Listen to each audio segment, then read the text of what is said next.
through the lanes. The sun is still there, but we've only had a few spots of rain. So I needn't have rushed. But you never know.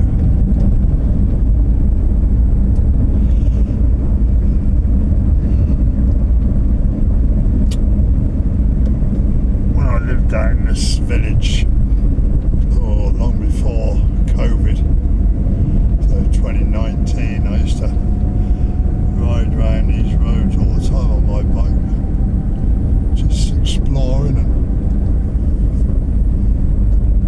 looking at some of the really nice homes people have built. Lots of foreigners live out this way. I live in a village further on now, which is about 11 kilometres.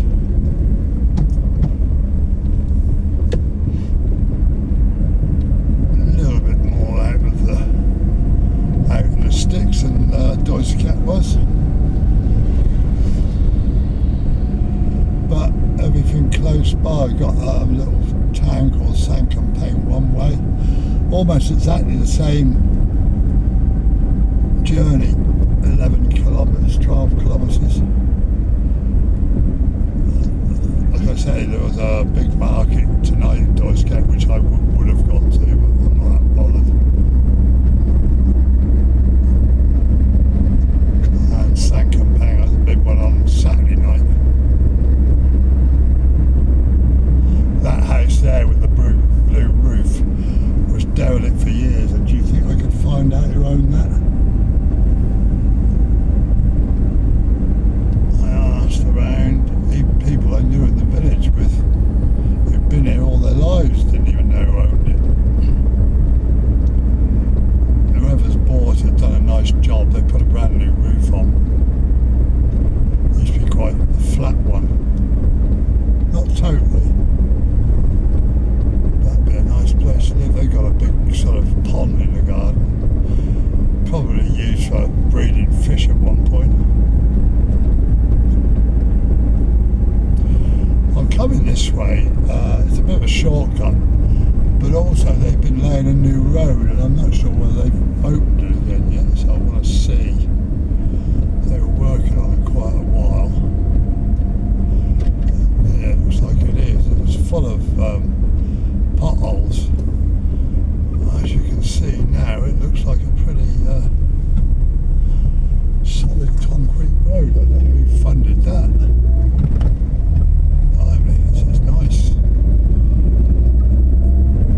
If I travelled on the right hand side when the potholes were about, I could just about escape them, but this side there were some really deep ones, so I never came along at night.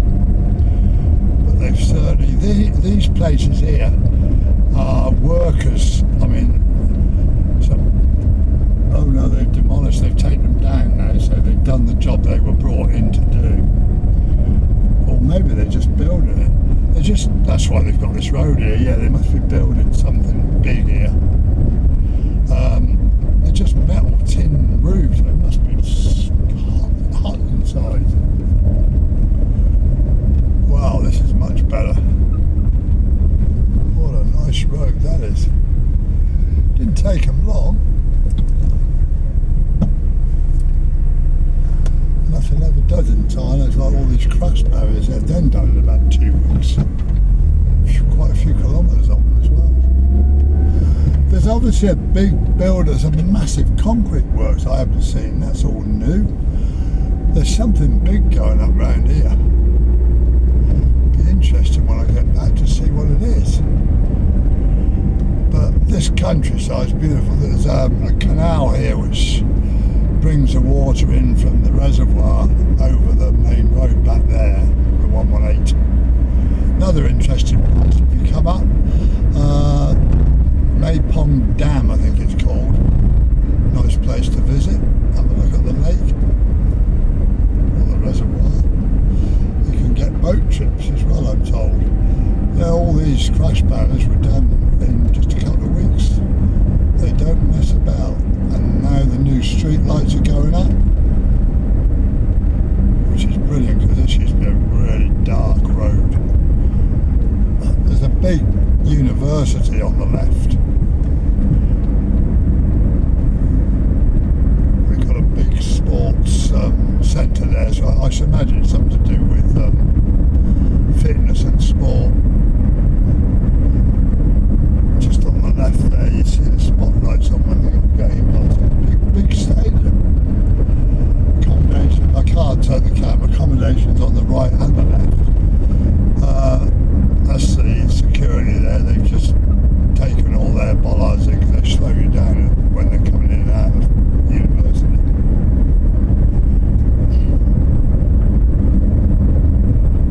There's some fancy crash barriers. Not sure whether they'd stop the trucks that come along here because the foundations, I look, they're only about 2 foot down. I think they'd be gone. Lots of uni accommodation blocks standing empty.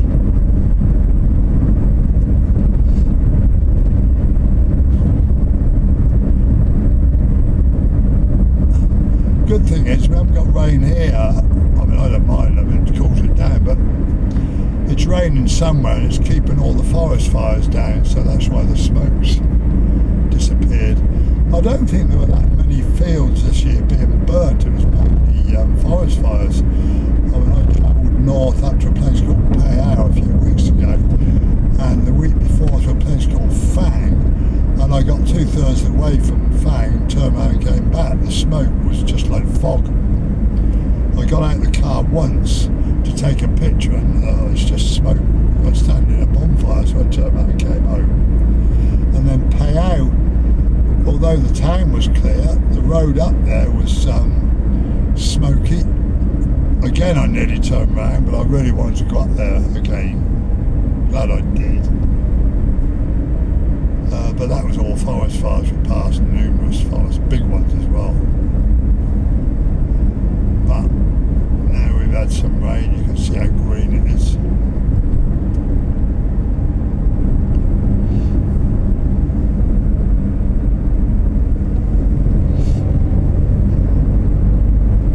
Lots of places to visit around here.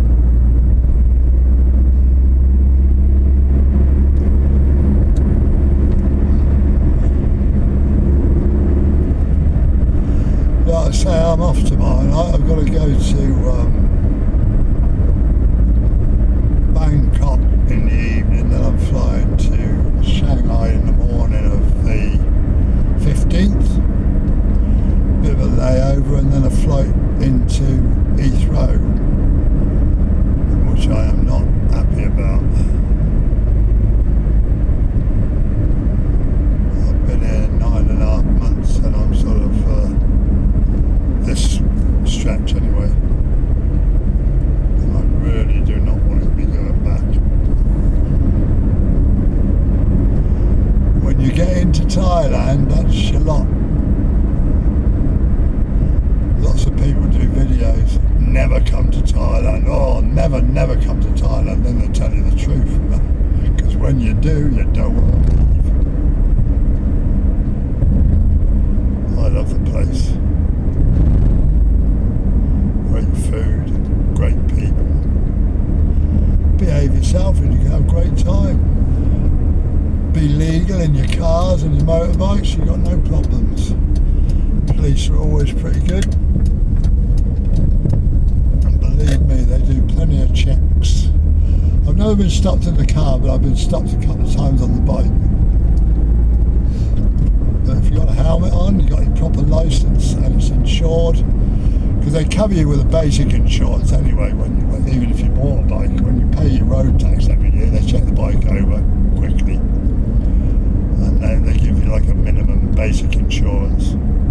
But obviously any major crash and it's your fault, it's going to cost you. The insurance company won't pay out thousands. And if you're dead, well, it don't really matter then, does it? This is why I love it. Look, it's just green everywhere.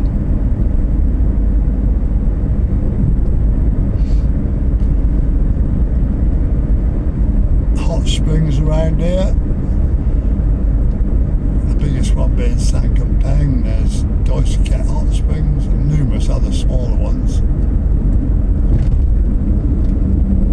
places to visit.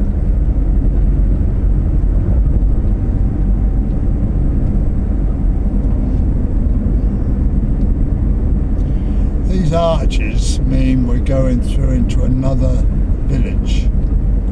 They sort of divide the villages. I think the one I live in is divided up to about, I think it's 8 different zones. I think we're in number 6. I'm not sure because it's like when I was at school I don't pay any attention when it's telling me all this. I should do really.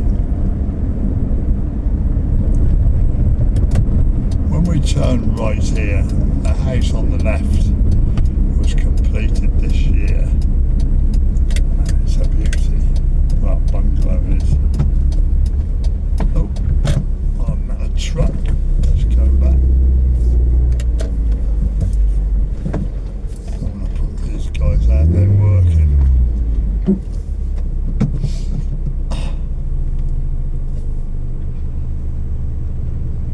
They don't acknowledge it, but still, it's life, isn't it?